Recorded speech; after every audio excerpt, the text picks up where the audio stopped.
Hello friends, स्वागत है आपका मेरे यूट्यूब चैनल के अंदर। तो आज हम बात करेंगे अग्निवीर का मॉडल पेपर है उसका ये दूसरा पार्ट है, जहाँ पर हम सामान्य गणित और रीजनिंग के बारे में बात करेंगे। ठीक है, ये जो पूरा का पूरा पेपर होगा मॉडल पेपर, जो आपके आर्मी के जो ऑफिशियल जो सिलेबस है उसके हिसाब से होगा। और आपको पता है कि इंडियन आर्मी में अग्निवीर की भर्ती जो होगी उसमें आपको 15 क्वेश्चन मैथ्स को दिखने को मिलेंगे और 5 क्वेश्चन आपको रीजनिंग के दिखने को मिलेंगे। ठीक है, चलिए फटाफट से शुरुआत करते हैं। देखो, यदि आपको यहाँ पे क्वेश्चन जो है उसमें कोई भी दिक्कत है तो आप कमेंट करके बता सकते हैं। उसके अलावा आपको भी अपने नंबर्स यहाँ पे कमेंट करके बताने होंगे। ठीक है, हमारा टारगेट क्या है, 40 में से 40, यानी कि सामान्य गणित और रीजनिंग में से हमें पूरे में से पूरे मार्क लाने हैं। तो यहाँ आपको भी टेस्ट देनी होगी और उस टेस्ट के मार्क आपको हमें कमेंट करके बताना होगा। ठीक है, चलो शुरुआत करते हैं। देखो,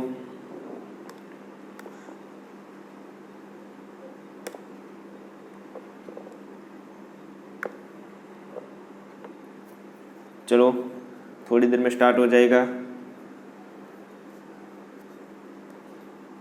चलो,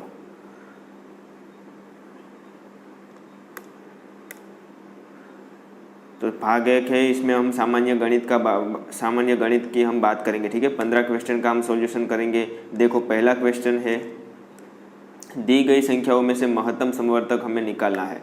तो महत्तम समवर्तक यानी कि आपको पता है GCF। ठीक है, तो GCF निकालना है, किसका निकालना है, 12, 15, 18 और 21 का। तो अब इसका क्या होगा, तो आपको पता होगा यहाँ पर हम ऐसी संख्या रखेंगे जो इन चार जो संख्या है उसको भाग सके।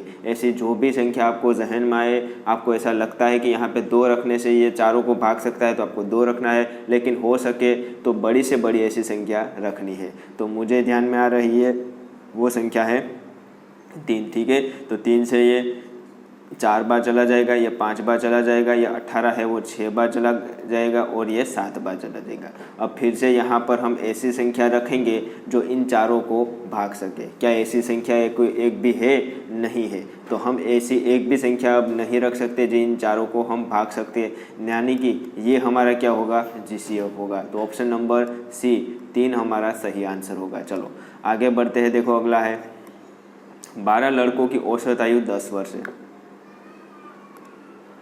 और इनमें से 11 लड़कों की औसत आयु 9 वर्ष है। तो 12वें लड़के की आयु हमें ज्ञात करनी है। तो पहले हम ज्ञात करेंगे कि 12 लड़के हैं उसकी टोटल आयु कितनी है।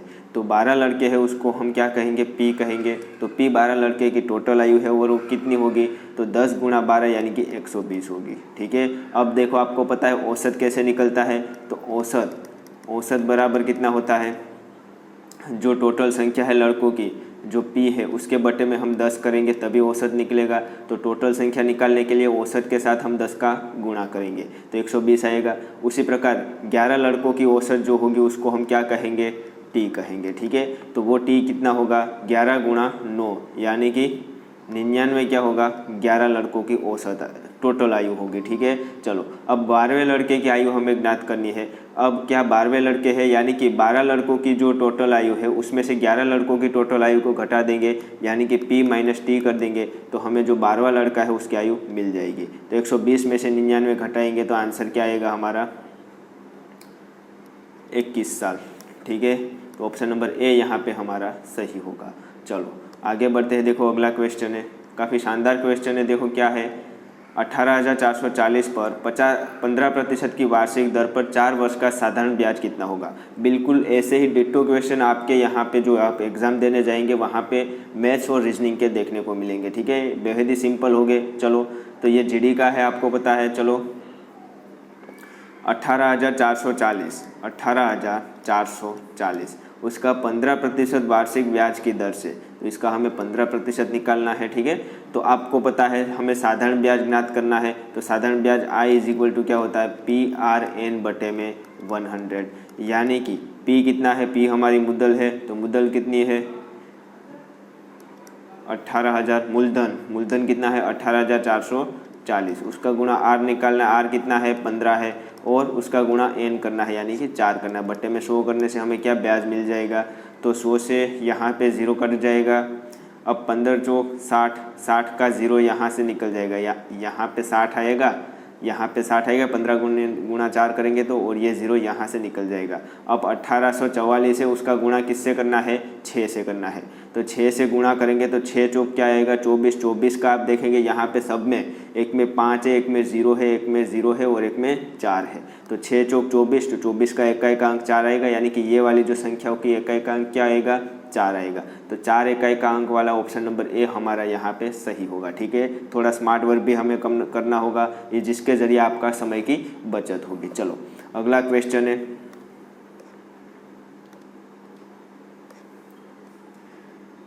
एक कैंटीन में एक सप्ताह के लिए 18 दर्जन केलों की आवश्यकता होती है। ठीक है, अब 47 दिन है, उसके लिए कितने केलों की आवश्यकता होगी। तो एक सप्ताह के लिए 28 दर्जन है। एक सप्ताह में आपको पता होगा कितने दिन होते हैं, 7 दिन होते हैं। तो 7 दिन के लिए कितने केले चाहिए, 28 दर्जन केले चाहिए। अब 47 दिनों के लिए केलों की कितनी आवश्यकता होगी, तो 47 दिनों के लिए कितने केले चाहिए, 28 दर्जन है। ठीक है, अब यहाँ पे केलों की संख्या कही है, तो अब पहले जो दर्जन है उसको हम केलों में बदलेंगे। एक दर्जन में आपको पता है 12 केले होते हैं, तो 28 दर्जन में कितने हो गए, 12 गुणा 28 हो गए। तो अब क्या करना होगा, यहाँ पे सिंपल ट्रिपलेट का नियम यहाँ पे लगाएंगे। तो 28 गुणा 12 गुणा 47 बटे में क्या आएगा, 7। तो 7 से ये 4 बार चला जाएगा, और 12 चौक 48 होगा, और 48 गुणा 47 करेंगे तो 48 गुणा 47 करेंगे तो आपको पता है 7 8 56, यानी कि आंसर का इकाई अंक क्या होगा, 6 होगा। तो यहाँ पे 6 कहाँ पे देखने को मिलेगा, ऑप्शन नंबर बी में देखने को मिलेगा और डी में देखने को मिलेगा। तो आपको यहाँ पे देख सकते हैं, यहाँ पे 196 है, तो ये कभी नहीं हो सकता, क्योंकि 48 का 47 बार गुणा करना है, तो इससे तो बड़ी ही संख्या होगी। तो अब बचा कौन सा, ऑप्शन नंबर डी यहाँ पे बचा, ऑप्शन नंबर डी यहाँ पे हमारा सही होगा। ठीक है, बस इसी प्रकार से आपको साथों साथ स्मार्ट वर्क भी करते जाना है। चलो अगला क्वेश्चन है, 2197 का घनमूल कितना होगा, क्या है घनमूल। तो यहाँ पे आप देख सकते हैं इकाई का अंक क्या है, 7 है। तो आपको देखना है कि जो किसका घन होता है, किसका घन करेंगे तो ये जो संख्या आएगी उसका इकाई का अंक 7 होगा। तो यहाँ पे 3 का यदि हम घन करेंगे तो उसका जो घन करके जो हमारा आंसर आएगा उसका इकाई का अंक क्या होगा, 7 होगा। ठीक है, तो यहाँ पे जो संख्या होगी उसका घनमूल निकालेंगे, तो यहाँ पे जो उसका आंसर आएगा, यानी कि घनमूल निकालने के बाद जो इकाई का अंक होगा वो हमेशा कौन सा होगा, 3 होगा। समझ में आया कि नहीं आया। तो 3 आप ऑप्शन वाला, आपको 3 इकाई का अंक वाला ऑप्शन टिक करना है, ऑप्शन नंबर सी यहाँ पे हमारा सही होगा। यदि 2 ऑप्शन होते तो हम क्या करते, हम इसे इस प्रकार से, देखो 3 को यहाँ पे अंक से सामान्य निकलते, फिर 2 को देखते कि इन दोनों के बीच में इस प्रकार से करते हैं। ठीक है, चलो आगे बढ़ते हैं। देखो यहाँ पे फिलहाल हमारा आंसर 13 आएगा। चलो आगे बढ़ते हैं, अगला क्वेश्चन है, एक आयताकार क्षेत्र की लंबाई 30 मीटर है और चौड़ाई 20 मीटर है, तो परिमाप क्या होगा। आयताकार क्षेत्र है, लंबाई दी हुई है 30 मीटर, चौड़ाई दी हुई है 20 मीटर। एकदम सिंपल है। आयताकार क्षेत्र किसे कहते हैं आपको पता होगा, ये आयताकार क्षेत्र है। ठीक है, इसके चारों जो आमने सामने की भुजा होती है वो कैसी होती है, समांतर होती है और समान होती है।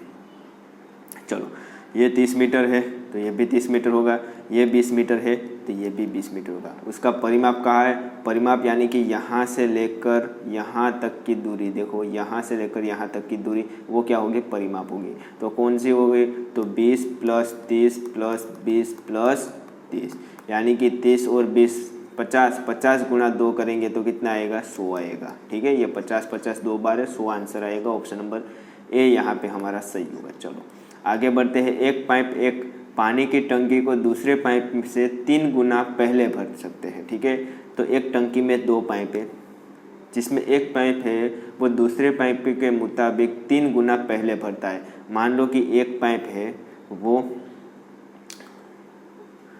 वो जो होता है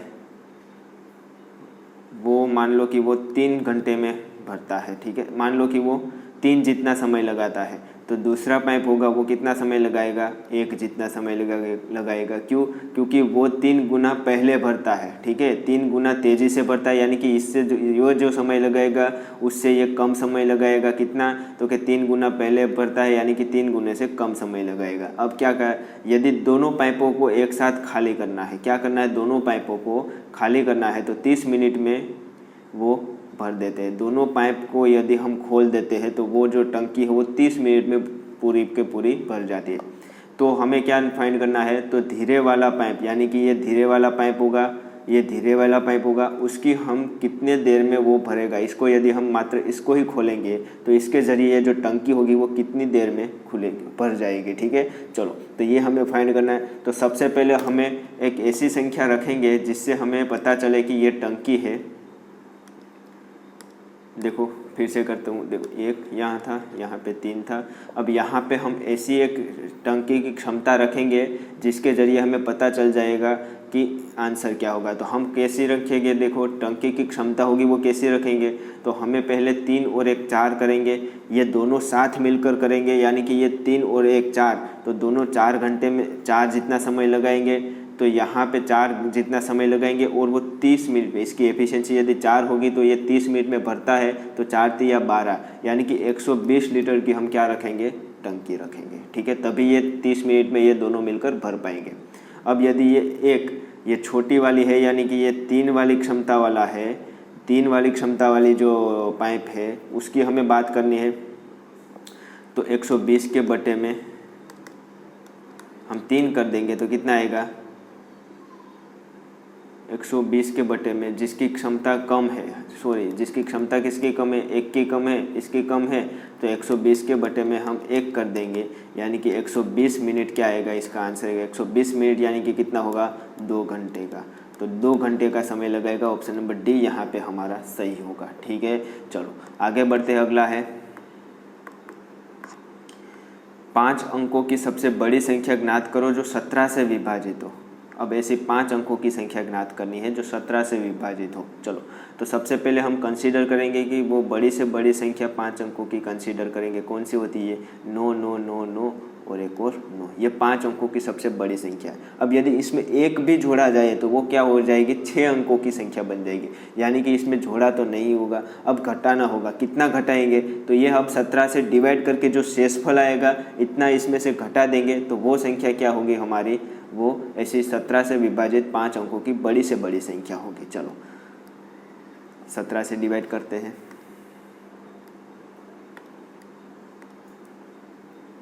चलो तो 17 से डिवाइड करने जाएंगे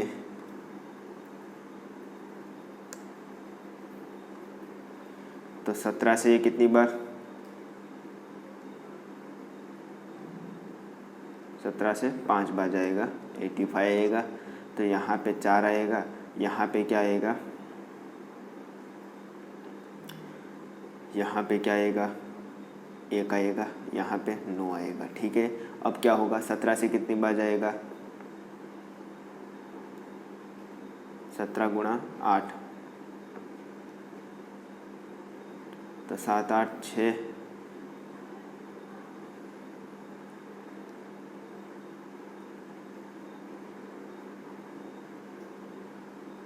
17 से 9 बार, 17 से क्या जाएगा, ये 9 बार जाएगा, तो कितना आएगा, 17 गुणा 9 करेंगे तो कितना आएगा,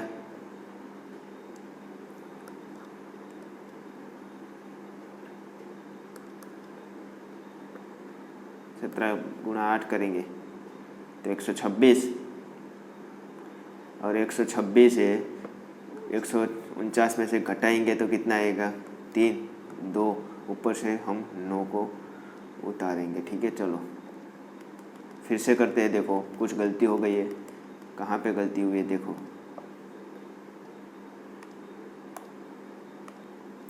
चलो क्या करना है, सबसे पहले तो 5 अंकों की संख्या बड़ी से बड़ी लिखनी है, 99,999, उसके बटे में हम 17 करेंगे। ठीक है, 17 से डिवाइड करेंगे तो 17 से ये कितनी बार जाएगा, 17 से 5 बार, तो यहाँ पे आएगा 14 और ऊपर से उतारेंगे 9 को, तो 70 से ये कितनी बार जाएगा, 70 से ये 8 बार, तो 136 आएगा, 3 1 फिर 9, 17 से फिर से ये 8 बार जाएगा तो 136 आएगा, 3 और 9, तो 17 से अब कितनी बार जाएगा, ये 17 से 3 बार जाएगा, तो 34 आएगा। तो 39 में से हम 34 को घटाएंगे तो 5 बचेगा, ठीक है। यदि ये 5 शेष ना बची होती, इस 5 शेष को हम इसमें से घटा देते, क्या करते, घटा देते, तो वो संख्या क्या हो जाती, 17 से डिवाइड हो जाती। तो यहाँ से 99,999 में से हम किसको घटाएंगे, 5 को घटा देंगे, यानी कि आंसर क्या आएगा, 99994।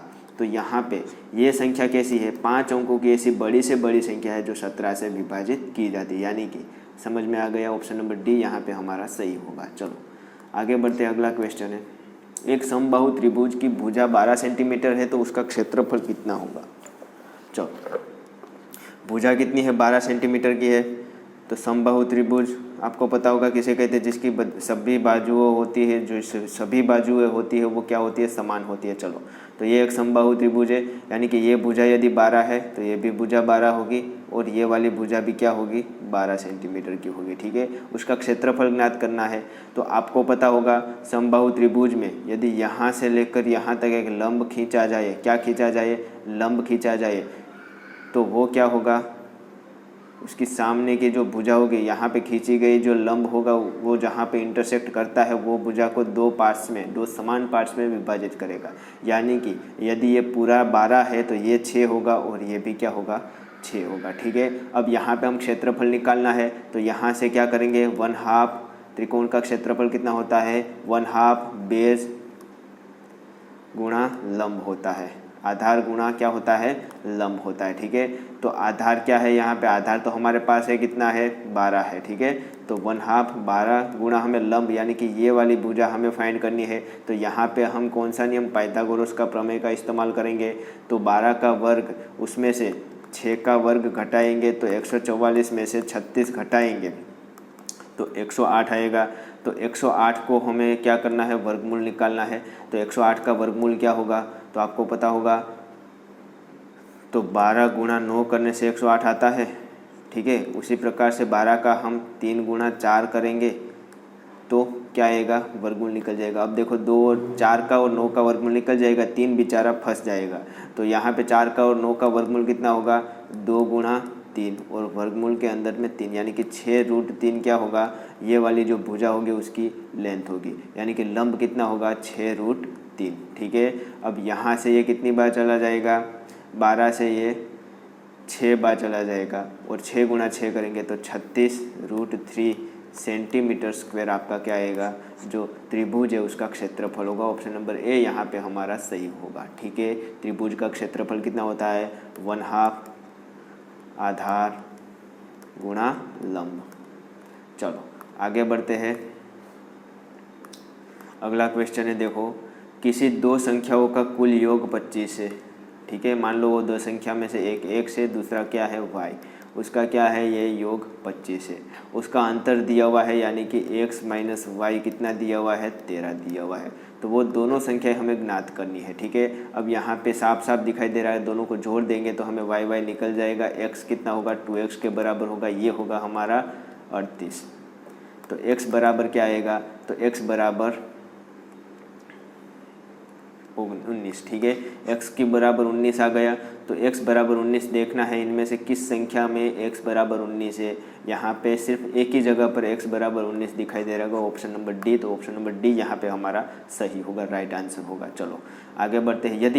यदि यहाँ से आपके y की वैल्यू निकालनी है तो x बराबर 19 की वैल्यू आप x प्लस वाई बराबर 25 या फिर x माइनस वाई बराबर 13 में से कहीं पे भी पुट करके आप y की वैल्यू निकाल सकते हैं, लेकिन हमें ज़रूरत नहीं पड़ेगी क्योंकि एक ही ऑप्शन में ऑप्शन नंबर डी है जहाँ पर 19x बराबर दिया हुआ है। चलो आगे बढ़ते हैं।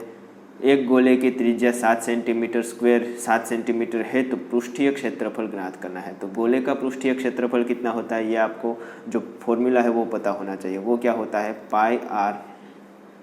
πr स्क्वायर, ये गोले का पृष्ठीय क्षेत्रफल होता है। ये फॉर्मूला आपको पता होना चाहिए, ठीक है। चलो अब हम क्या करेंगे, सभी की वैल्यू पुट करेंगे। 22/7 पाई की वैल्यू होती है r का स्क्वायर, यानी कि 7 गुणा 7। चलो 7 से ये 7 बार चला जाएगा, 22 गुणा 7 करेंगे तो 14, 22 गुणा 7 करेंगे तो 7 2 14, 7 2 14 और 154 होगा। उसका गुणा 4 से करेंगे तो चौके चौके 16, 4 5 20 और 1 21, 2 आएगा, 4 एकम 4 और 2 6, 616 आपका आंसर आएगा centimetre square. Option number B यहाँ पे हमारा सही होगा। चलो आगे बढ़ते हैं। देखो अगला क्वेश्चन है 8, 10, 15, 16 और 20 का लघुत्तम समवर्तक निकालना है, यानी कि क्या निकालना है, एलसीएम। अब एलसीएम क्या होता है, यानी कि एलसीएम का कहने का अर्थ ये है, लघुत्तम समवर्तक है समापवर्तक, उसका अर्थ ये है कि यहाँ पे जो संख्या ये दी हुई है तो इन सभी के द्वारा ऐसी छोटी से छोटी संख्या हमें ज्ञात करनी है वो जो इन सभी के द्वारा हम भाग सके। तो ऐसी संख्या ज्ञात करने के लिए क्या करेंगे, 8, 10, 15, 16 और 20, 8, 10, 15, 16 और 20। ठीक है, 2 से शुरुआत करेंगे, 2 से 4 बार, 5 बार, 15, 8 बार और ये 10 बार। फिर से 2 से 2 बार, 5, 15, 4 और 5 बार। ठीक है, अब 2 से 1 भी जाएगा, 2 से ये 1 बार जाएगा, 2 से ये 2 बार जाएगा। अब ये 5 से जाएगा, 5 से 1, 3 और 1 बार जाएगा। अब 3 से जाएगा। ठीक है, 5 दूनी 10, 10 दूनी 20, 20 दूनी 40, 40 दिया कितना होता है 12, 4, 5 दू 10, 10 दू 20, 20 दू 40, 40 गुणा 3 करेंगे 120, 120। देखो कहाँ पे भूल हुई है, 2 का 4, 2 का 5, 2 दूनी 4, 2 5 का 5, 2 15 का 2 चौका 8, 2 5 का 5, 2 एकम 2, 2 दूनी 4। अभी भी 2 यहाँ पे 2 रह गए ना, तो अभी भी 2 यहाँ पे आएगा। तो 120 गुणा 2 करेंगे, तो 120 गुणा 2 करेंगे तो 240 आपका आंसर रहेगा। ठीक है, तो ऑप्शन नंबर डी यहाँ पे हमारा सही होगा। 240 ऐसी छोटी से छोटी संख्या है जो इन सभी से भाग जाएगी। ठीक है, वही क्या होगा हमारा लघुत्तम समापवर्तक यानी कि एलसीएम होगा। चलो आगे बढ़ते हैं। अगला है 10%, 20% और 30% के क्रमवार हमें छूट निम्न में से किस अकेली छूट के बराबर है। चलो 10% और 20% है, उसकी छूट दी जाती है, यानी कि -10 -20 प्लस 10 गुणा 20 बटे में 100। ठीक है, चलो यानी कि क्या आंसर आएगा, -30 प्लस 2 तो -28। समझ में आया? उम्मीद है आपको समझ में आ रहा होगा प्लस माइनस का खेल। अब -28 और 30 का हम -28 -30 प्लस 28 गुणा 30 बटे में 100। चलो 8 या 24, 2 आएगा, 3 दूनी 6 और 2 8 और बटे में 10 है, यानी कि ये 8.4 होगा। ये कितना होगा 8.4। अब यहाँ पे क्या आया -28 और 30 -58, तो -58 प्लस 8.4 कितना होगा, तो 58 में से घट जाएगा तो माइनस क्या होगा 49.6 आपका आंसर आएगा। माइनस क्या दर्शा रहा है, छूट दर्शा रहा है। ठीक है, यदि प्लस होता तो वो क्या होगा ऑफर में जाता, माइनस है तो छूट, तो आंसर क्या आएगा 49.6 आपका आंसर आएगा। तो ऑप्शन नंबर ए यहाँ पे हमारा सही होगा। चलो, एक गांव में पुरुष और महिलाओं का अनुपात 5:7 के अनुपात में है। यदि एक गांव में 800 पुरुष है तो महिलाओं की संख्या कितनी होगी। 800 पुरुष है तो महिलाओं की संख्या कितनी होगी। देखो 5:3 के अनुपात में है। मान लो कि 5x जितने पुरुष हुए है तो 3x जितने क्या है महिला है। ठीक है, अब इन दोनों का योग इतना है 800, सॉरी क्या कहा है, मात्र गांव में 800 पुरुष है। 800 पुरुष है यानी कि ये 5x बराबर क्या है 800 है। तो 5x बराबर यदि 800 है तो x बराबर कितना होगा, 5 एकम 5, 5 6 30, 160 होगा। यानी कि x की वैल्यू हमें मिल गई, तो हमें महिलाओं की संख्या ज्ञात करनी है, तो यहाँ पर x की वैल्यू पुट कर देंगे तो 16 क्या होगा 48, तो 480 आपका क्या आएगा, ऑप्शन नंबर डी आपका आंसर आएगा। ठीक है, चलो आगे बढ़ते हैं। देखो चैनल को सब्सक्राइब कर लो यदि वीडियो अच्छा लगा हो, तो डेली के डेली आपको वीडियो मिलता रहेगा। और यदि आप डिस्क्रिप्शन में जाएंगे तो वहाँ पर लिंक होगी, उसके ज़रिए आप यहाँ पर फुल प्लेलिस्ट होगी जहाँ पर आपको ये जो हमारा पेपर सेट है वो देखने को मिलेगा। देखो राम एक काम को 10 दिन में करता है। चलो समय और कार्य का है, राम है और मोहन है। ठीक है, राम एक काम 10 दिन में करता है, मोहन उसी काम को 15 दिन में करता है। दोनों साथ मिलकर उसी काम को कितने दिन में पूरा करेंगे। तो सबसे पहले दोनों को साथ मिलकर काम कराना है, तो सबसे पहले हम ऐसी कार्यक्षमता निकालेंगे, राम और मोहन की कार्यक्षमता निकालेंगे। ठीक है, और कार्यक्षमता किसे कहते हैं आपको पता है, कार्यक्षमता कार्यक्षमता बराबर कार्य बटे में समय। समय होता है, समय तो हमारे पास है, लेकिन कार्य कहाँ से लाएंगे? तो कार्य को हम सपोज करेंगे, ठीक है। और वो कार्य कितना सपोज करेंगे तो आपको आसान रहे, इसलिए इन दोनों के गुणाकार के बराबर हम इन दोनों के एलसीएम के बराबर हम कार्य को सपोज करेंगे। तो 10 और 15 का एलसीएम आपको डायरेक्ट पता चल जाना चाहिए कितना होता है।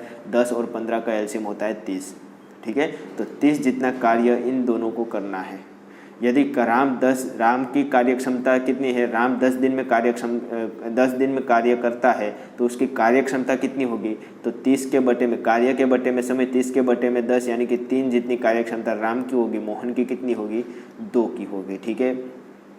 यानी कि राम जो है वो एक दिन में 3 कार्य करता है और मोहन एक दिन में कितने कार्य करता है? 2 कार्य करता है। दोनों को साथ मिलाकर काम कराना है तो कितने दिन में पूरा करेंगे? अब दोनों को साथ मिलाएंगे तो एक दिन में कितना कार्य करेगा? 5 जितना, 3 और 2 कितना होगा? 5 जितना कार्य करेंगे। और उसे कार्य टोटल कितना करना है? 30 कार्य करना है। तो 5 जितना कार्य वो एक दिन में करेंगे, 30 जितना कार्य कितने दिन में करेंगे? 5 दिन में, एक दिन में वो 30 कार्य करेंगे। 30 हमें 30 कार्य कराना है, ठीक है। यानी कि एक दिन में वो 5 कार्य कर रहे हैं, एक दिन में वो 5 कार्य कर रहे हैं, तो 30 दिन में कितने कार्य करेंगे?